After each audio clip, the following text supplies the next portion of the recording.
Assalamualaikum warahmatullahi wabarakatuh. Nama saya Birgi Oktavian Zati Putra dari kelas 12 IPS 1.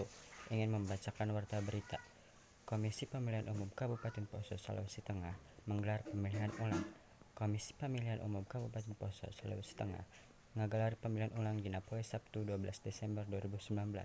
Kejadian ia menyusul pelanggaran bahasa tanggal 9 Desember harita. Sejumlah 549 pemilih di TPS di salah sahaji kalurahan di Kecamatan Poso, Kota Belah Galar melaksanakan pemilihan ulang.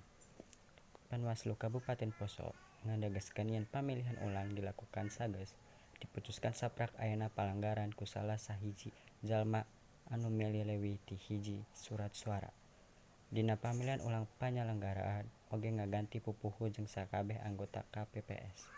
Pelaksanaan pamilihan ulang Bupati jeung Wakil Bupati Poso nu dipiluan ku opat papasangan jalan kaya lancar jeung pajangan ku aparat kapolisian. Hatur nuhun.